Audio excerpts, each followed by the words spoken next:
All right, guys. So today what we're doing, we are installing red cedar in the shop.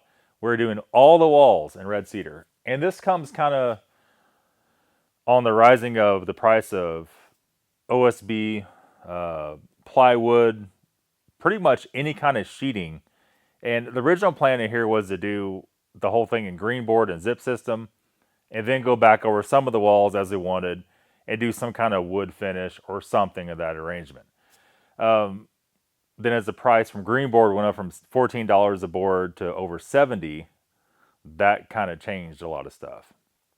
So what I did here, I don't know how many board feet we have of this, probably somewhere around 2,500 to 3,000 board feet of cedar. And this was fresh off a sawmill.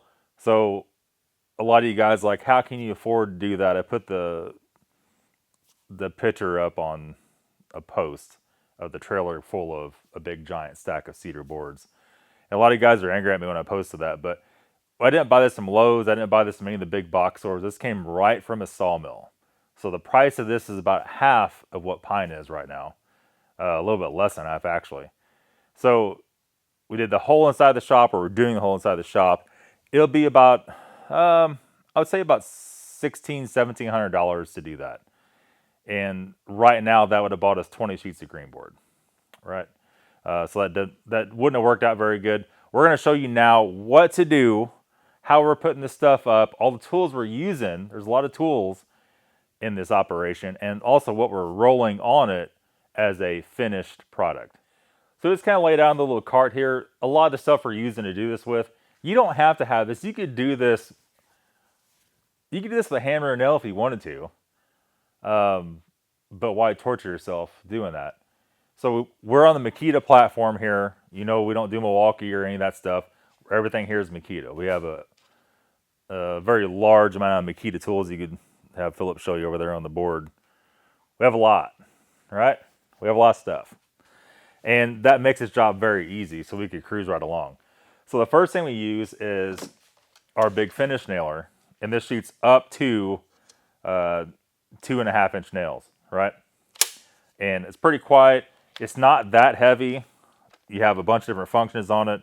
You have how hard you want it to hit. You have the bump fire, so you can just hold the trigger down, just ram her on home, right? As fast as you can push it.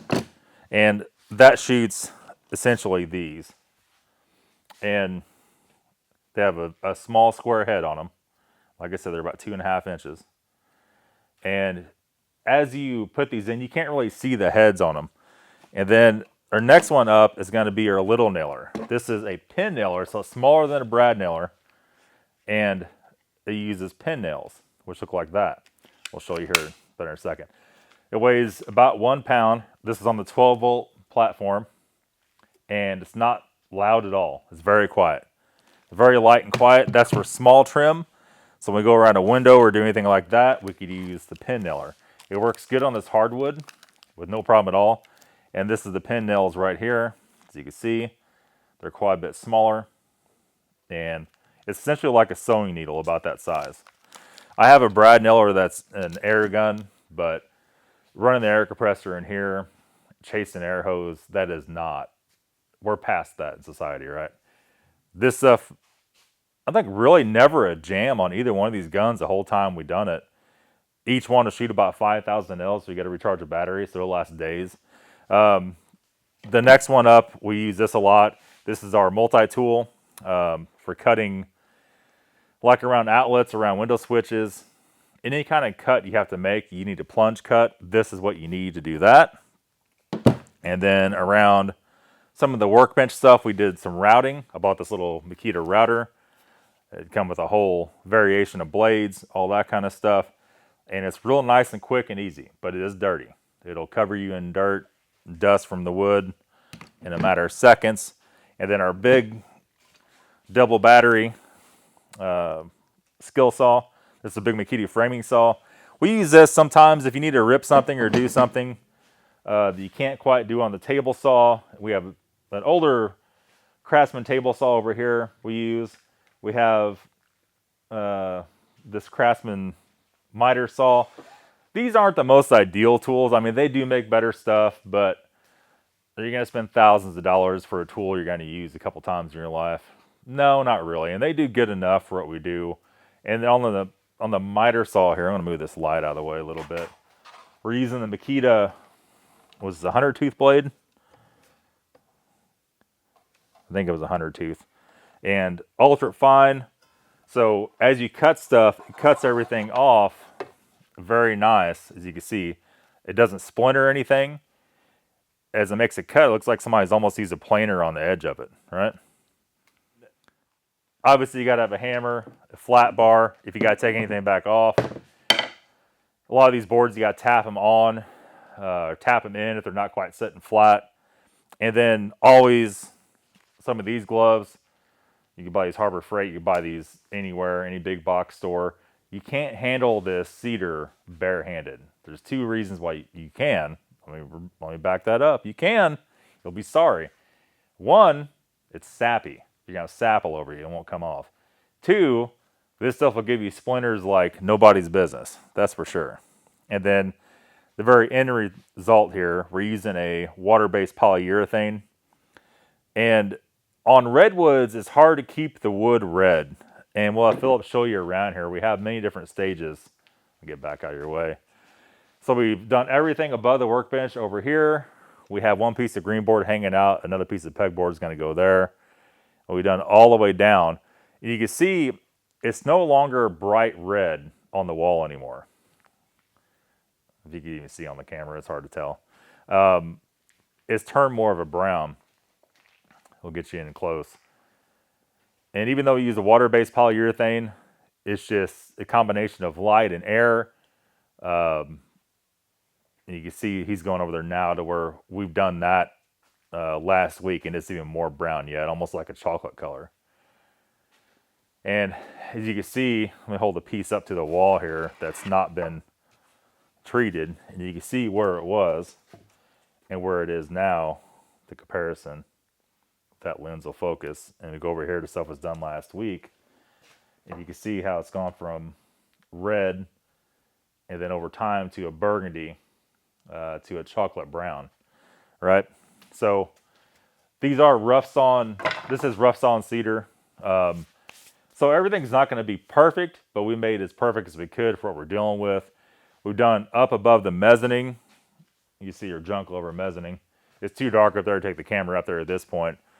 We trimmed out all the windows up there. We trimmed out all the windows and doors down here. We have yet to do this bay yet. That's going to be the next thing we're going to do. Maybe this evening we're going to start that. And then up above here, we have some insulation we got to put in up above the cabinets, and we're going to do the whole peak, and that'll be the very last thing. And at that point in time, we'll pretty much go through, take inventory of what we have left, and we want to do the bay door in this stuff, maybe put it on a design pattern like a slant, but we need to put everything up we have right now, see where we're at with it.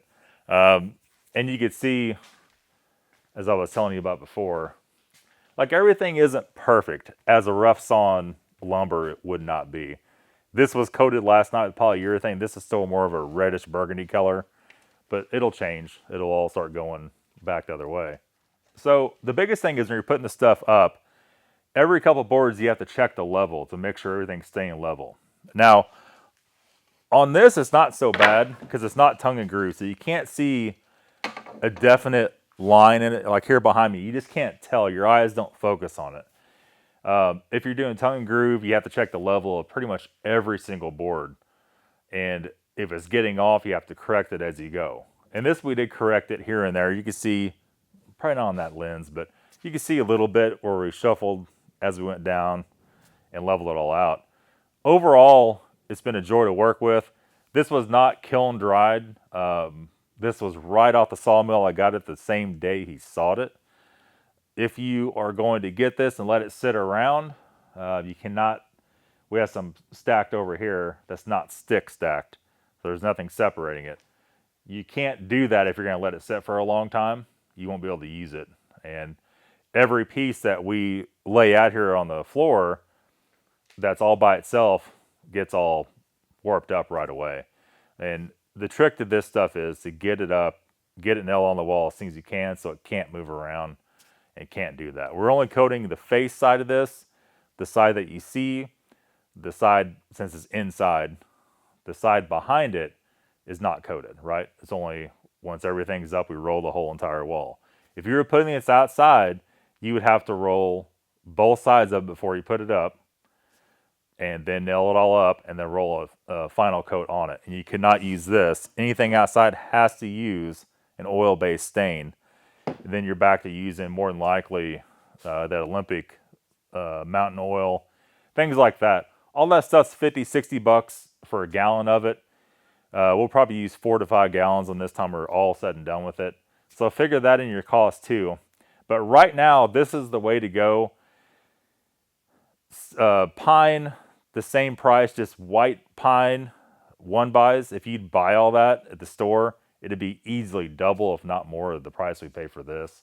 So if you have a local sawmill that's sawing a hardwood and they saw dimensional lumber, not just random stuff, you can still get that for a good price. Okay, and then the next thing is the ceiling. What are we gonna do with the ceiling? I think what we decided to do, fill it pan up here a little bit.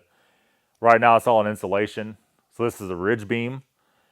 I think we're gonna do probably like a gray metal down the sides and like maybe some wood down the center where it's flat, maybe some more of the cedar, and do it like that. And then on the mezzanine part, we'll put a railing up. Let them pan over there. I know it's hard on that gimbal to do that. We'll put a nice railing up on here. We'll face this whole mezzanine with something. So when you walk in, the whole theory of this place is I want it to look like a house. I want it to look like we could pull a car, like we're pulling a car inside of a house, so we can make videos and do stuff. And we already got all the cabinetry done. All that's finished. We still got to put some trim around all that as the final thought on that. And I think other than that, we're pretty much done on the inside of the shop. Like I said, the plan is to build the rest of the house part. It's kind of slowed down. We're basically at 600% more for lumber right now, and for sheeting is the biggest thing to build anything. So we may not do that right now. I hate putting anything off. I'm not that kind of person to put stuff off, but we're probably going to put that off just a little bit longer, and that's going to be it. So I guess after this video, we're back to working on cars. We'll see y'all very soon.